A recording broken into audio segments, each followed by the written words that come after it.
Totoo ba o prank lang yung pinasulat ni Kuya Rab sa... Totoo po yun, guys. Totoo yun kasi gusto rin malaman nila, ni Rab talaga kung willing pa sila na ipagpatuloy po ang love team o yung serye. Naku po Carla, nakapagdesisyon na. Carla, pumirma na ano nga ba ang majority vote, tuloy ba o tigil na? At Kalingap Rab, ano nga ba ang pipiliin viewers o love team at ano nga ba ang tunay na issue sa kabila ng butuhan na ito mga kaibigan? At yan ay ating malalaman mamaya mga kaibigan, pero bago yan. Pakiusap mangyari po, sanang tapusin po muna natin ang video na ito bago po tayo magbigay ng sarili nating komento kaugnay po dito mga kaibigan. At syempre wag rin po natin kalimutan na suportahan ang magamang matubang na si Kuya Val at Kalingap Rab, lalo na sa kanilang mga charity works. Salamat po. Mga kaibigan, bago po natin ituloy ang issue tungkol sa botohan ay pag-usapan po muna natin na hindi lang dito pumipirma si Carla dahil may mga mahahalaga at mga importante pa na pwedeng pirmahan ni Carla na pagkakakitaan niya, pero bago yan pag-usapan muna natin ito. Well, sa totoo lang off-cam siguradong maraming natatanggap na offer si Carla mga kaibigan. Sa katunayan, kabila po talaga yung mga iba't ibang klase ng tao na tumatawag sa kanya. At meron ding nag-chat pa kay Carla, bukod pa dyan yung mga big time na sponsors niya, at hindi rin mawawala ang mga negosyante na may mga kilalang brand at kung sino-sino pang matataas at mga may impluwensyang tao. Pero bakit nga ba nila kino-contact si Carla mga kaibigan? Well, isa lang naman ang nakikita po nating purpose nila, at ito nga ay apparent si Carla ng malaking halaga kapalit ng serbisyo nito.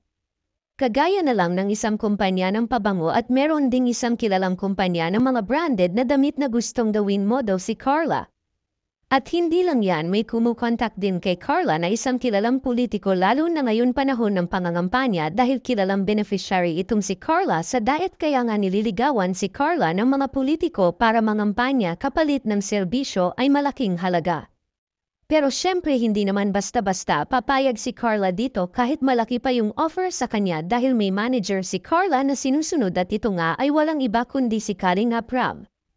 Well, kung tutuusin, stable naman na talaga si Carla kumpara sa ibang K-Angels, dahil mga opportunity na ang kusang lumalapit kay Carla ngayon ng dahil sa Kalingap, at syempre ng dahil sa Kalingap nagkaroon ng sariling supporters at brand si Carla.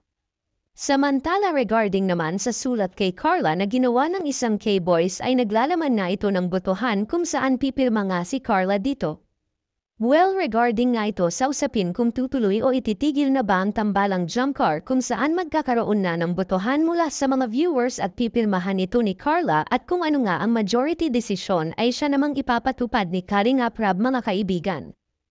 Ang problema kasi ay marami na ang nagsasabi na medyo bumababa na daw sa average views yung nakukuha ng jump car ngayon, which is actually medyo totoo nga, pero hindi naman siguro ibig sabihin na dapat mawala ang tambalang jump car.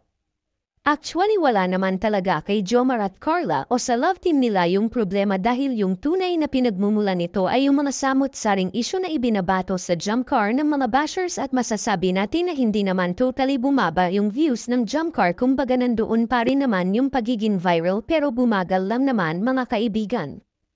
Ang problema kasi ay nasanay yung mga viewers na sa loob ng 3 araw ay higit sa 500,000 views ang nakukuha ng jump car, pero ngayon medyo tumagal, pero hindi naman dapat gawin batayan yung pagbaba ng views para mawala ang jump car love team.